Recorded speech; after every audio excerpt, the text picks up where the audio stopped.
Hello, my name is Micah. I'm 30 years old. I live in Boise, Idaho, a city that's not too noisy but not as quiet as the small towns you see in movies. I work at a small accounting office handling numbers for local businesses. My job is like an endless loop: data entry, checking balance sheets, sending emails, and repeat. My life isn't much different from my work: simple, steady, and to many people's eyes, probably boring. But I don't complain. I like stability. I like knowing that tomorrow will be like today, no surprises, no risks. Yet deep down, I always feel an emptiness, as if I'm living a life that doesn't truly belong to me. Boise is a strange place. It has tree-lined streets, cozy coffee shops, and neighbors who always smile as you pass by. But it also has the coldness of a city trying to become something bigger, more modern. I live in a rented apartment in the West End, just big enough for a bed, a desk, and a few bookshelves filled with finance books I rarely open after graduating college. I live frugally not because I'm stingy, but because I always thought that one day I'd need that money for something big. I just don't know what that is yet. My family? Well, how do I put it? They're not like the families in toothpaste commercials, always beaming and hugging every weekend. My dad, Randall, is a tall man with a booming voice that makes you feel small. He's a real estate agent, but not the fancy kind with suits and ties. He's the type who'd convince you to buy a crumbling house with a friendly smile and a firm handshake.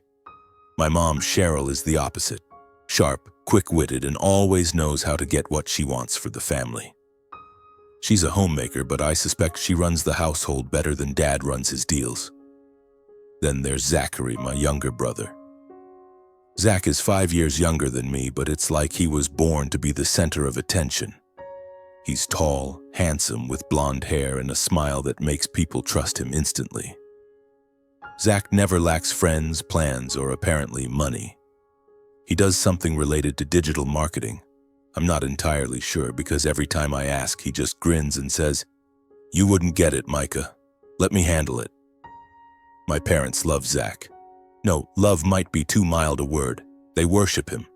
To them, Zach is the sun, and I'm just a faint shadow standing behind him. I don't blame them. Not really. I'm used to being compared, mocked, and seen as the unambitious one. Dad often says to me right in front of Zach, "Micah, you need to learn from your brother. Look at him, seizing opportunities, making money, and you? Gonna stick to that desk job until you die?" Mom is gentler, but the way she sighs when I talk about my job is enough to make me want to shut up. "Micah, you need to live a little bigger. Look at Zach. He dares to dream big." I just nod, give a weak smile, and tell myself they don't mean any harm. They just don't understand me. But the truth is, no matter how much I try to act tough, their words cut me like tiny knives. I grew up in a house where love always came with conditions. If I got an A, Dad would pat me on the shoulder, but seconds later, he'd talk about how Zach was once honored by the whole school. If I saved up some money, Mom would smile, but then she'd ask if I was going to invest in Zach's latest startup idea. I'm not jealous of my brother, really, I'm not. Zach is a good guy in his own way, but I can't deny that in my heart there's an emptiness my family has never filled. I've never had a girlfriend. Not because I don't want one, but because I don't know where to start. I'm not the type to walk into a bar, strike up a conversation with a girl, and make her laugh like Zach does. I'm awkward, quiet, and maybe a bit shy. I once had a crush on a coworker named Monica. She had brown hair and bright eyes. She used to smile at me when we worked late together. But every time I thought about saying something, I'd think, what do I have to offer her? Just an ordinary accountant living an ordinary life. So I let the chance slip away, like I've let so many other things slip away in my life. But I'm not one to whine. I believe in working hard, living honestly, and keeping my promises.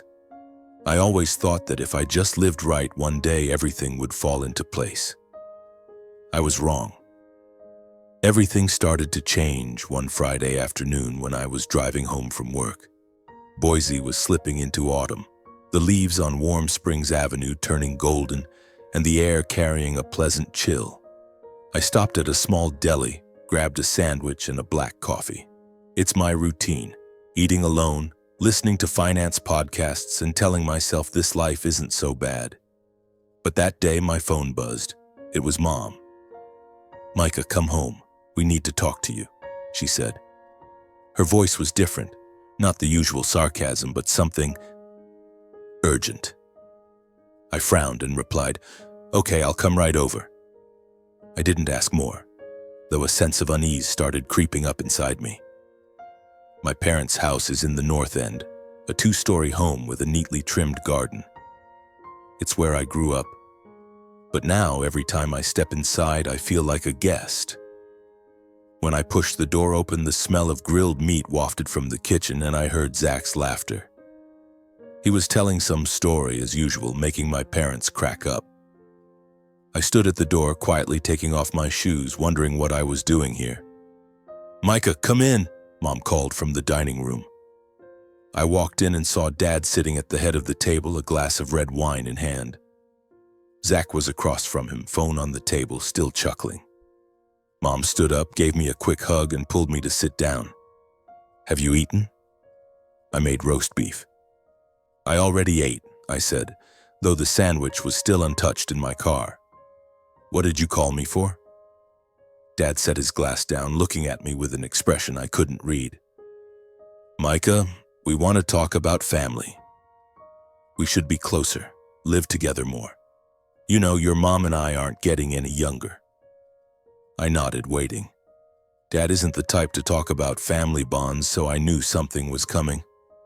Then he continued, "We found a beautiful house in the suburbs, spacious, enough room for the whole family. But we need a little help from you." "Help how?" I asked, the unease growing stronger. Mom jumped in, her voice gentle but persuasive. "Micah, you know we're not exactly flush with cash. But you're good at saving, right? If you chip in with us, we can buy that house. We'll all live together like a real family." I glanced at Zach. He was scrolling through his phone, but I knew he was listening. "How much is the house?" I asked. Dad answered immediately. "It's $600,000 total. We've got $350,000. If you contribute $250,000, we can buy it. The house will be in my name, but don't worry, it's family property." $250,000. That was almost everything I'd saved over the past 10 years. I worked hard, skipped vacations, didn't buy fancy cars or eat at nice restaurants just to have that money. It was my safety net, my vague dream of a better future. I looked at Dad, then at Mom. They were smiling, but their smiles sent a chill down my spine. Zach looked up and shrugged. "It's a good opportunity, bro. We'll all live together. It'll be fun." I don't know why, but part of me wanted to believe them. I wanted to believe this was a chance for us to be a real family like I'd always longed for. I wanted to believe my parents needed me, that they valued me, so I nodded. "Okay, I'll contribute." Mom hugged me, Dad patted my shoulder, and Zach gave me a thumbs up like I'd done something amazing. But as I left their house that night, an emptiness gripped my chest. I told myself I was doing the right thing, that this was how I'd prove I was part of the family. But deep down, I knew something was wrong. A month later, I transferred $250,000 to Dad's account. The house was bought, and I got a text from Mom. "The house is beautiful, Micah." I felt relieved, even excited. I imagined family dinners, weekends with Mom, Dad, and Zach like a normal family. I started packing my things, gave up my apartment lease, and drove to the new house in the suburbs. The house was in a quiet area with maple trees glowing red in the afternoon sun. It was bigger than I'd imagined. 3 stories, a large garden, and a white picket fence. I knocked on the door, my heart racing. Mom opened it, but her smile wasn't as warm as before. "Micah, what are you doing here?" she asked, her voice cold. I'm here to live with you like we talked about," I said, trying to keep my voice steady. Dad appeared behind her, his eyes sharp as knives. "Micah, this is our house. You don't get to live here. You contributed, sure, but that was to help the family. You can't just move in." I stood there, stunned, as if someone had punched me in the chest. "But you said it was for the whole family." I gave you all my savings. Mom cut me off. Micah, don't make this complicated. You're our son. Helping us is your duty. Now go home, don't cause trouble. What the hell is this? Did you trick me? I could barely contain my emotions. Dad answered calmly in a way that left me numb. This is our house. It's in my name. You have no rights here. Get out before I call the police. What happened next, I don't remember clearly. I just recall getting back in my car, gripping the steering wheel, tears streaming down my face that I couldn't stop. $250,000. 10 years of savings. 10 years of hope. All gone because I was too naive, too trusting of the people I called family. The days that followed passed in a haze. I lived in my old 10-year-old Honda Civic parked in a lot near Julia Davis Park. During the day, I still went to the office, typed on my keyboard, and responded to meaningless emails, but I was like a machine. My colleagues started noticing something was off. Monica, the brown-haired girl I once secretly liked, even asked, "Micah, are you okay? You look exhausted." I just gave a weak smile, shook my head, and said, "I'm fine, just having trouble sleeping." But I knew I wasn't fine. I had no home, no money, and worse, no trust left in anyone. At night, I curled up in the back seat of my car, draped in a thin blanket, listening to the wind whistle through the window cracks. I tried not to think about my parents, about Zach, about the house I'd poured my heart into. But every time I closed my eyes, I saw my father's cold stare, my mother's sharp voice, and Zach's carefree smile, as if none of it had anything to do with him. I kept asking myself, how could they do this to me? How could they turn me into a homeless man in the very city I'd lived in my whole life? Then one morning, as I sat in my car, chewing on an expired protein bar and trying not to sink into despair, a knock on the window startled me. I looked up to see a man standing outside. He was about 60, with silver hair, wearing a worn gray suit, but his eyes were sharp, as if they could see through every secret. I rolled down the window, wary. "Micah?" he asked, his voice deep and steady. "Who are you?" I replied, my hand instinctively gripping the car keys, ready to drive off at any moment. "I'm a private investigator," he said, handing me a thick business card that read, "Private Investigation Services, Robert Klein. Someone wants to meet you. They say it's important." I took the card, staring at it as if it held the answers to the chaos in my mind. "Who wants to meet me?" I asked, my voice trembling slightly. "And why?" Klein shrugged, but his eyes never left mine. "I don't know the details. I was hired to find you and bring you to them. They're in Missoula, Montana. If you want, I'll take you there. If not, I'll report back that you declined." Missoula, Montana. Over 400 miles from Boise. I'd never been there, and I had no reason to trust a stranger who appeared out of nowhere. But then I looked around, at the cramped car, the scattered food wrappers, and my life now reduced to a few square feet. I had nothing left to lose. "Okay," I said, my voice hoarse. "I'll go." The journey to Missoula was a long, silent one. I followed Klein's black SUV down endless highways, through lush pine forests and misty mountains. My mind swirled with 100 questions. Who wanted to meet me? Why in such a faraway place? And why hire a private investigator to find me? I thought of my parents, but quickly dismissed the idea. If it was them, they wouldn't need to go to such lengths. They'd already gotten what they wanted from me. When we reached Missoula, dusk was settling in. The first lights of the city twinkled in the distance, but Klein led me down narrow dirt roads, far from the city center. The landscape grew wilder, expanses of grasslands dotted with old wooden fences and scattered lonely houses. Finally, we stopped in front of a large iron gate, beyond which a road led to a sprawling ranch. A wooden sign hanging above the gate read Willow Creek Ranch. Klein motioned for me to get out of the car. "Go in," he said. "They're waiting. My job's done." Then he drove off, leaving me alone in front of the gate. I took a deep breath and pushed the iron gate open. The hinges creaked like a warning. The gravel path to the ranch was flanked by towering pine trees, their resinous scent filling the air. In the distance, I saw warm light spilling from a large log house, smoke curling lazily from the chimney. My heart beat faster.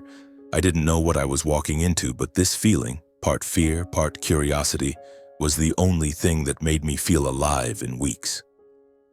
As I approached the house, the front door opened. An elderly woman stepped out, her silver hair tied neatly back, her bright blue eyes gleaming under the porch light. She wore a thick sweater and jeans, but something about her told me she was more than just an ordinary farmer. "Micah," she called, her voice warm but trembling, as if she'd been waiting for this moment for a long time. "Yes," I replied, my voice faltering. "Who are you?" She smiled, but it was a smile tinged with pain.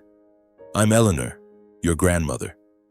She paused, looking at me as if memorizing every feature of my face. "And this is your home, if you want it."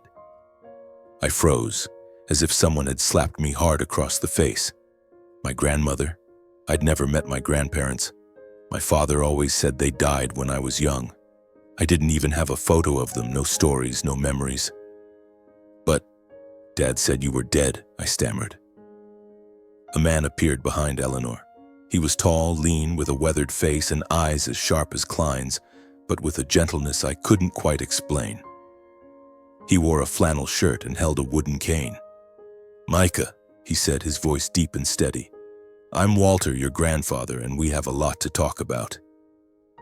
My grandparents' house was a magical place in a way I couldn't describe. It wasn't luxurious, but it was warm and alive. The wooden walls were covered with paintings and family photos, but none of my father, mother, or Zach.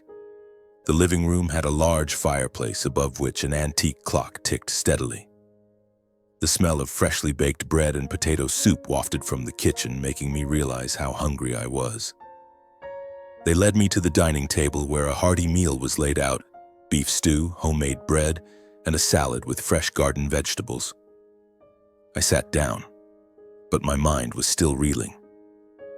Why are you finding me now?" I asked, unable to hold back. "Dad said you were dead. Why did he lie?" Eleanor placed her hand on mine, her warm, trembling touch grounding me. "Micah, my dear boy, I'm so sorry. Your grandfather and I have been looking for you for years, but we didn't know where you were. Randall, your father, he cut off all contact with us over 20 years ago." Walter cleared his throat, his eyes darkening. "Micah, there are things you need to know. But first, eat. You look like you're about to collapse."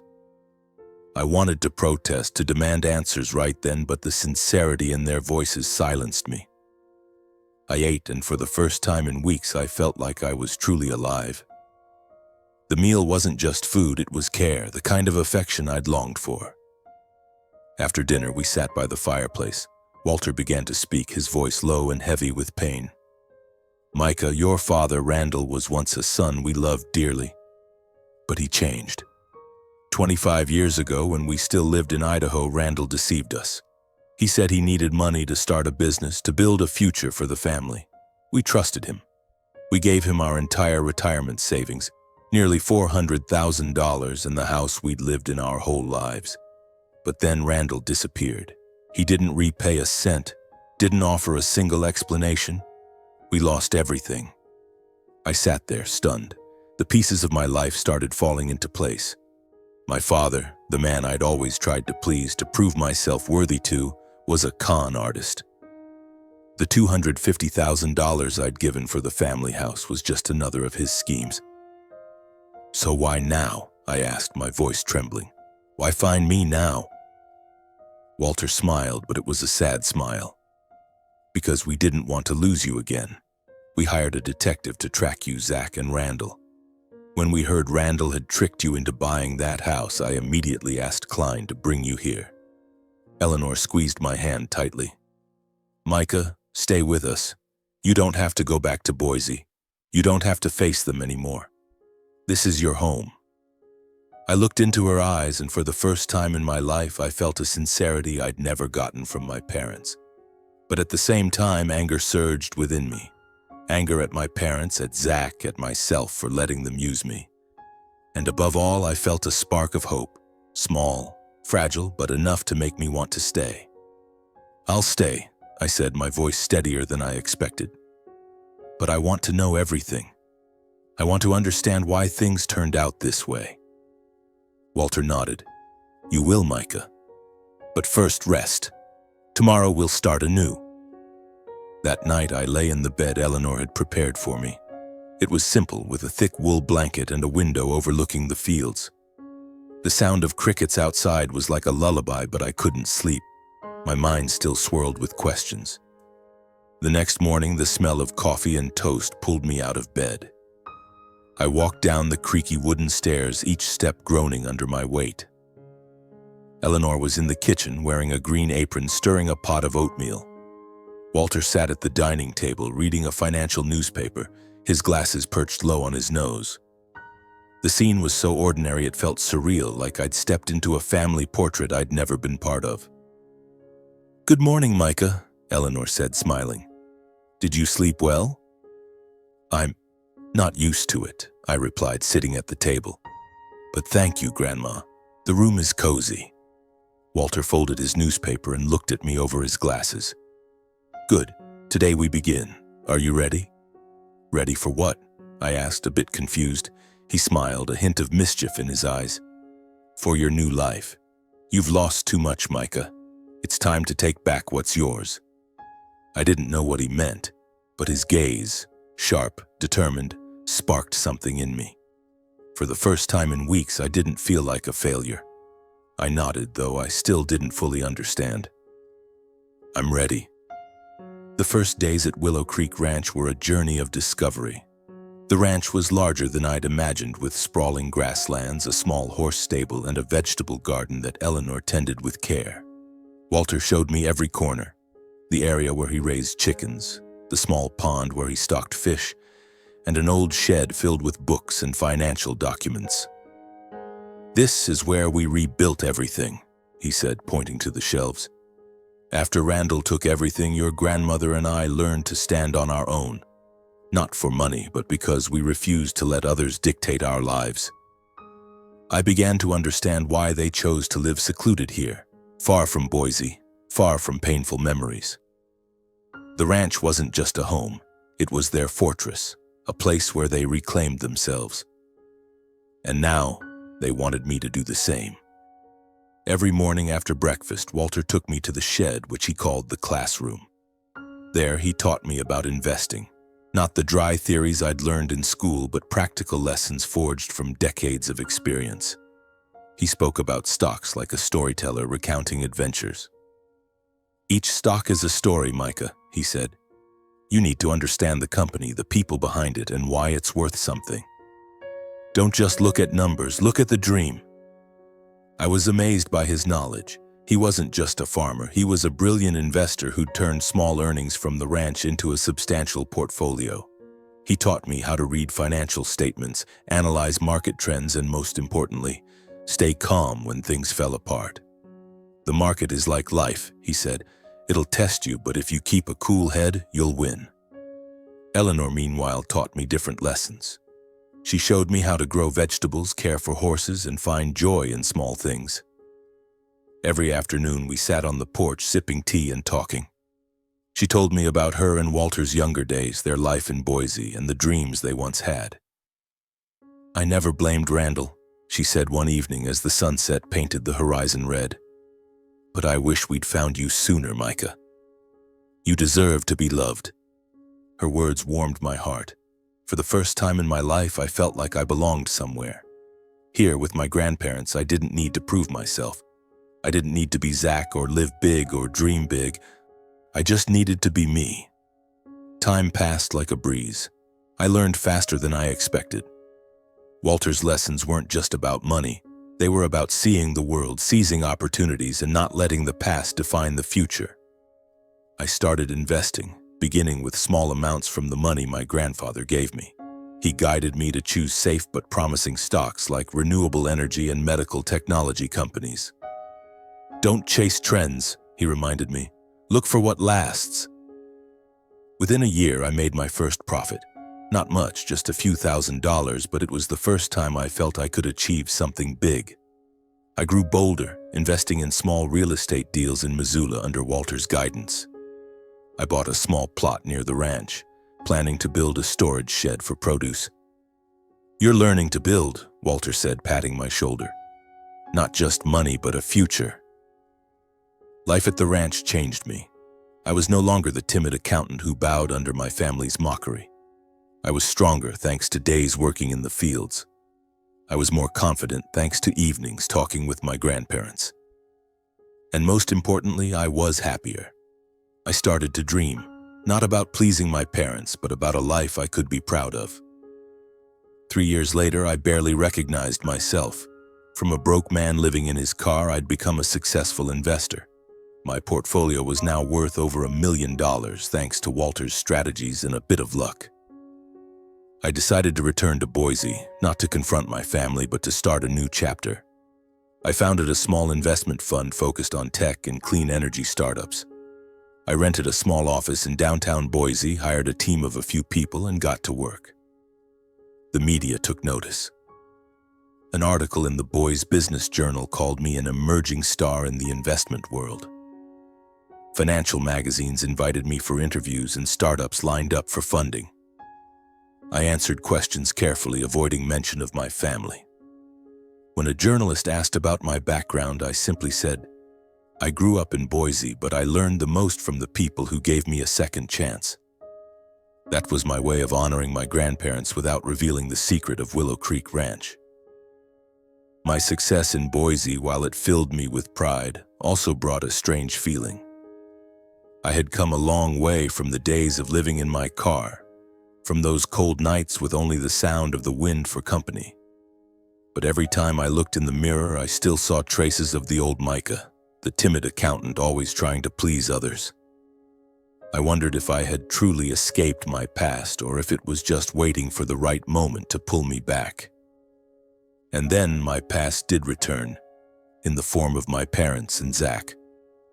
One Wednesday morning, as I was reviewing financial reports in my office, my phone buzzed. The screen showed Mom's number. I hesitated, my finger hovering over the decline button, but I answered. "Micah, my boy," her voice came through so sweet it gave me goosebumps. "I heard you're doing really well. Your dad and I are so proud of you." I stayed silent, waiting. I knew she wasn't calling just to praise me. "What do you want, Mom?" I asked, my voice colder than I intended. She paused, then sighed as if I'd hurt her feelings. "Micah, why would you say that? We just want to see you, to talk like a family. You're so busy, we barely have time together anymore." "I'm busy," I said, trying to keep my tone steady. "If you have something to say, just get to the point." "All right," she replied, her voice turning serious. "Your dad and I are getting old, Micah. We don't have much time left. We just need a little help. A small amount to live more comfortably.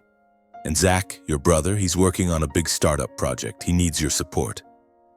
I let out a dry laugh, not out of amusement, but because I couldn't believe their audacity. "Mom, I gave you and Dad $250,000 3 years ago. And what did I get? A night sleeping in my car. You took all my savings. I don't owe you anything anymore. Don't bother me again." As soon as I finished, Mom started crying, but I knew it was an act. "Micah, you can't turn your back on family. We're your blood. You're so successful now. Can't you help us just a little?" I hung up, my heart pounding. But that was just the beginning.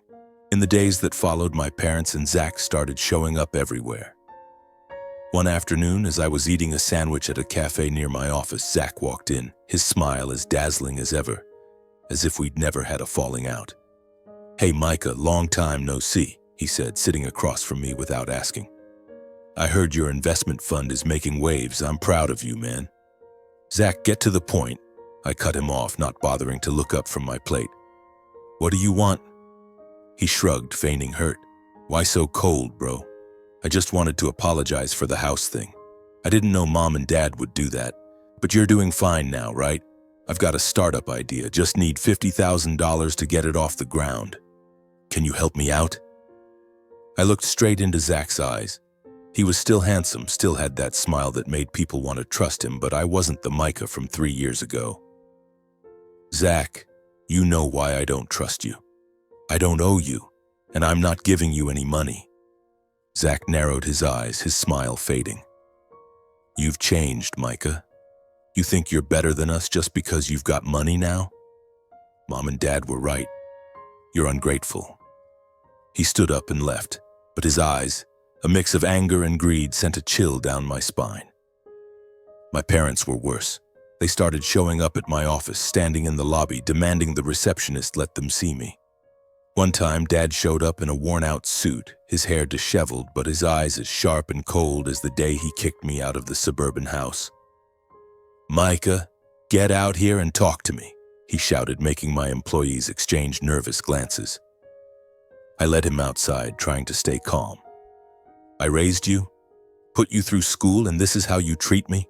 he said, jabbing a finger into my chest. "Who do you think you are? Some self-made millionaire? I'm your father, Micah. You don't get to turn your back on me." "I gave you and Mom $250,000, I replied, my voice trembling with anger. "I lost everything. You have no right to ask for more." He smirked, his voice dripping with sarcasm. $250,000? You think that's enough? You've got millions now, Micah. Don't be stingy with your family. I turned away, refusing to respond. But every time they showed up, I felt myself being dragged back into the dark hole of my past. I tried to keep my distance, but out of some lingering sense of duty or maybe weakness, I agreed to send them $2,000 a month. I thought it would make them stop, that it would buy me peace. I was wrong. Things got worse one evening when I got a call from Eleanor. Her voice over the phone was still gentle, but this time I heard a tremor I hadn't noticed before. "Micah," she said, hesitating, "your parents came to the ranch last week." I froze, feeling as if someone had doused me with ice water. "What did they do there?" I asked, my voice hoarse. She sighed, her voice heavy. "They found out we're here. You mentioned the ranch in an interview and they tracked us down. They stood at the gate yelling, demanding to see me and your grandfather. Randall said we owed him, that we were hiding assets, that he had a right to take back what's his. Cheryl tried to sweet-talk us, saying they just wanted to reconcile the family. But I know they only want money." I gripped the phone tightly, anger rising like a wildfire. I remembered the Boise Business Journal interview where I'd carelessly mentioned the ranch in Missoula as my inspiration. I thought it was a small detail, a way to honor my grandparents. I never imagined it would lead my parents to their doorstep. "What else did they do?" I asked, trying to keep my voice steady, though my heart was pounding so hard I could barely breathe.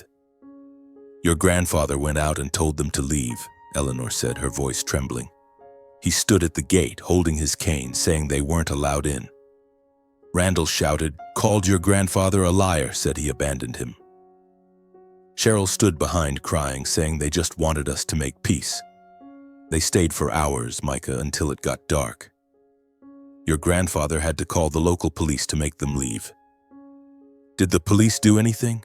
I asked, my voice shaking with anger. "No," she said, her voice dropping. "They just told your parents to leave, but there was nothing serious enough to arrest them for. But they haven't stopped, Micah. They call every day, send letters to the ranch. Yesterday I got a letter from your mother saying if we don't give them money, they'll make a big deal out of it. I don't know what they're planning, but I'm worried. Your grandfather, he's not as strong as he used to be. I'm afraid they'll do something to hurt him." I sank into my chair, feeling like the world was crumbling again. The image of Walter, the man who taught me to rise from ashes, being harassed by my parents, was unbearable. "Grandma," I said, my voice trembling but resolute, "I'll come back to Missoula this weekend. I'll handle this. I promise." Eleanor was silent for a moment, then said, "Micah, be careful. I don't want you to get hurt again." I hung up, stood and looked out my office window. Boise's streetlights flickered, but they no longer felt safe. I knew this battle wasn't over. My parents and Zach had caught the scent of money, not just from me, but from my grandparents too. And when greed drove them, they wouldn't stop, not for family ties, but for their own selfishness.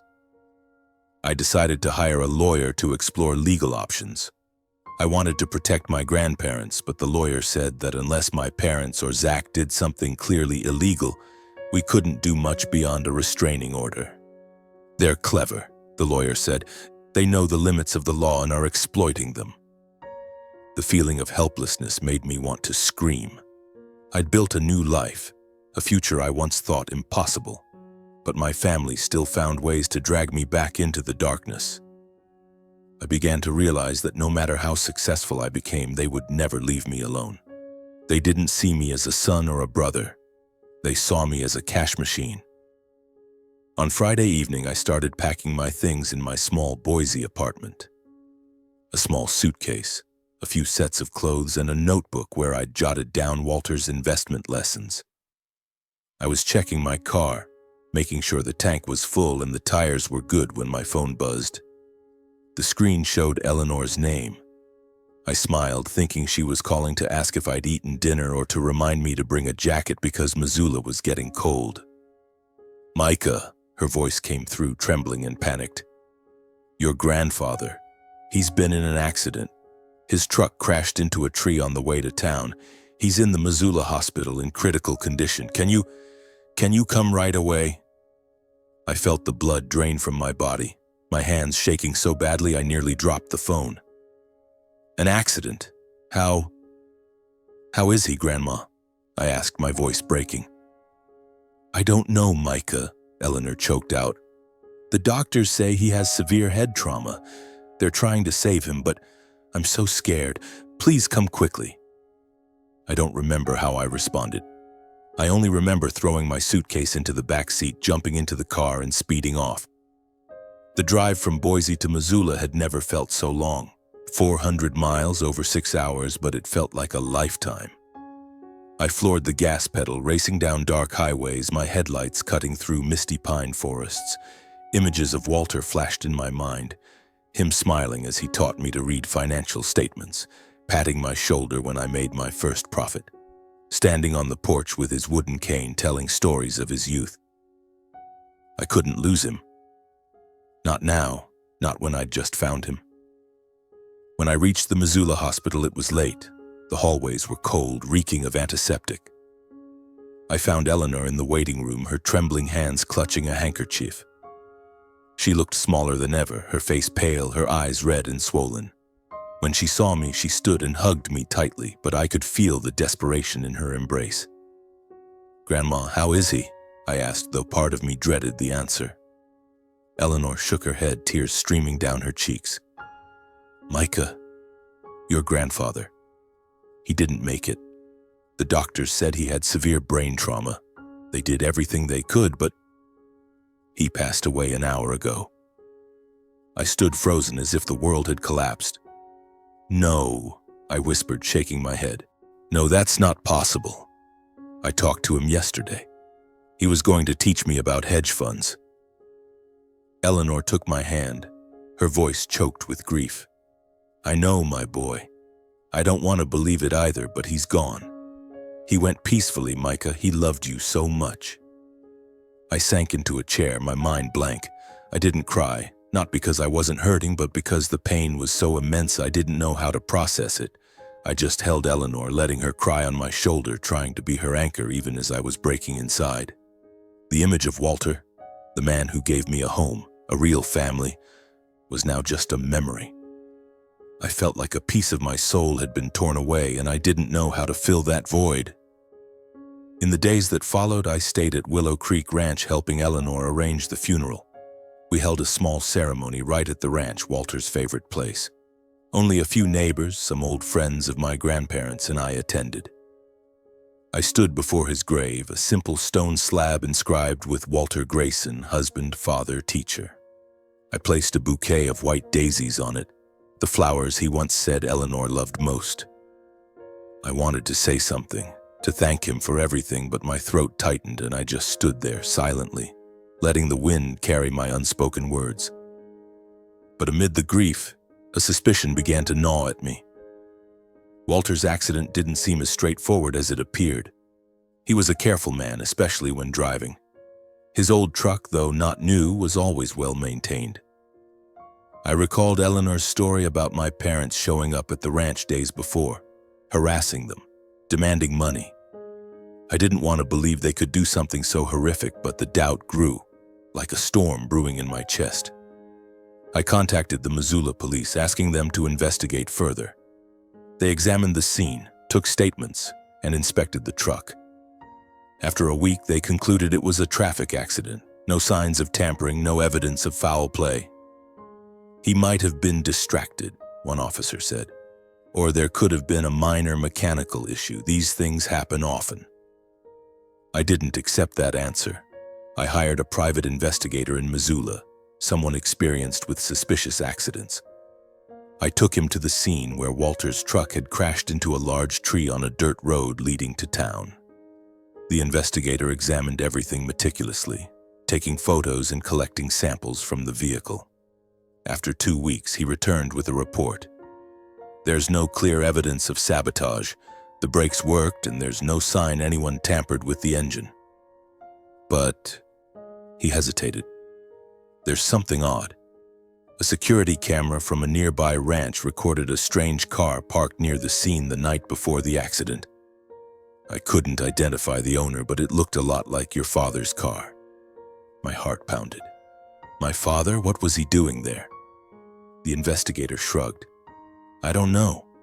The camera only caught the car, not the driver. There's no direct evidence to accuse anyone. He might have just been passing through. But I didn't believe it was a coincidence. I called my father, my voice shaking with anger. What were you doing in Missoula the night before Grandpa's accident? I asked bluntly. He laughed coldly over the phone. You're crazy, Micah. I just went to visit, to talk to my parents. You think I'm some kind of monster? I didn't do anything. I hung up, but the suspicion didn't fade. I knew my parents and Zach had been harassing my grandparents, putting pressure on Walter as his health weakened. Even without direct evidence, I was convinced his death wasn't random. They may not have caused the accident directly, but their greed and selfishness had pushed him to his limit. I looked at Eleanor, now a shadow of herself, and swore I wouldn't let them hurt her. After the funeral, I stayed at the ranch trying to comfort Eleanor. Every evening, she sat by the fireplace, clutching a framed wedding photo of her and Walter, her eyes staring into the distance. He loved you, Micah, she said once, her voice choked. He always said you were his pride, the reason he kept fighting. I held her hand, fighting back tears. I know, Grandma, and I won't let him down. I'll protect you, protect what you and Grandpa built. But that promise weighed heavily on me. Every time I looked at Eleanor, I saw the pain in her eyes, not just from losing Walter, but from the old wounds my parents had caused, now reopened by their bottomless greed. I knew that if I didn't act, my parents and Zach would keep harassing us, keep trying to destroy what little was left of the real family I had. Willow Creek Ranch, once my sanctuary, now felt like a fortress under siege. I had to do something, not just to protect Eleanor, but to free us both from the shadows of the past. In the weeks following the funeral, I stayed in Missoula, taking care of Eleanor and managing the ranch. I tried to keep things as Walter had, fixing fences, tending to the horses, checking the vegetable garden. But every corner of the ranch reminded me of him. The wooden chair where he used to sit reading the financial newspaper, the cane he leaned on when showing me the fields, the shed filled with books where he taught me my first investment lessons. Each memory was a stab, but also a reminder that I had to be strong for him, for Eleanor, and for myself. Eleanor, though devastated, tried to stay strong. She began teaching me Walter's favorite dishes, as if cooking was her way of keeping him alive. He loved my potato soup the most, she said, a sad smile crossing her face as she stirred the pot on the stove. He always said I made it better than any restaurant. I sat with her listening, but inside I was planning. I knew that staying in Missoula, though peaceful, wasn't a long-term solution. My parents and Zach were still out there, and I couldn't let them keep threatening our lives. I started making plans. First, I met with a lawyer in Missoula who specialized in estates and trusts. I wanted to ensure the ranch and my grandparents' investments were protected. The lawyer suggested transferring the assets into a trust with Eleanor and me as beneficiaries. That way, if anyone tries to contest it, they can't touch it, he said. I agreed immediately.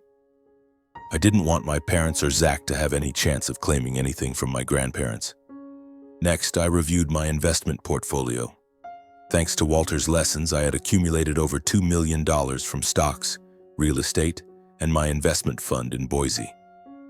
I knew that this money, combined with my grandparents' assets, was enough for us to start over somewhere new. But I didn't want to just run away. I wanted to build a meaningful life, one Walter would be proud of. I sat down with Eleanor and shared my idea. "Grandma," I said, my voice trembling, "I think we should leave here. Not because I want to abandon the ranch, but because I want to protect you. My parents and Zach won't stop. I want to take you somewhere they can't find us, where we can live in peace." Eleanor looked at me, her eyes glistening with tears. "Micah, I don't want to leave this place. It's where your grandfather and I rebuilt everything, but..." She paused, taking a deep breath. "If it's the way to keep you safe, to protect what your grandfather left behind, I'll go." I took her hand, feeling a weight lift off my shoulders. "I promise, Grandma, we'll find a new place, somewhere we can be happy." After many sleepless nights, I decided Europe would be our destination. I'd read about small coastal towns in Italy and France, where life was slow, peaceful, and no one would know who we were. I contacted an immigration consultant asking about options in Italy.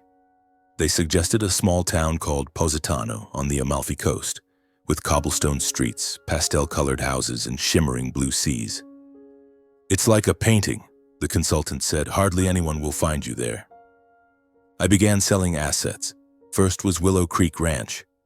I didn't want to let it go, but I knew keeping it would only invite more harassment from my parents and Zach. A young family in Missoula bought the ranch, promising to care for it as my grandparents had. I sold my stake in the Boise investment fund, handed operations to my team, and transferred my investments to a European account. Each step felt like cutting away a piece of my past, but also like gaining more freedom. As I expected, my parents and Zach didn't sit still. When they heard I was selling the ranch, they showed up in Missoula, standing at the gate, yelling to see me. "Micah, you can't do this," my father roared over the phone when I refused to meet him. "That's family property. You have no right to sell it." "Family?" I replied, my voice calm but icy. "You and Mom took everything I had. I don't owe you anything." They sent threatening letters, called incessantly, even tried contacting my lawyer, but I was prepared. The trust protected my grandparents' assets, and my lawyer ensured my parents had no legal claim to anything. For the first time, I felt I was taking back control. Finally, on an autumn morning, Eleanor and I left Missoula. We flew to Italy, landing at Naples Airport, then drove to Positano.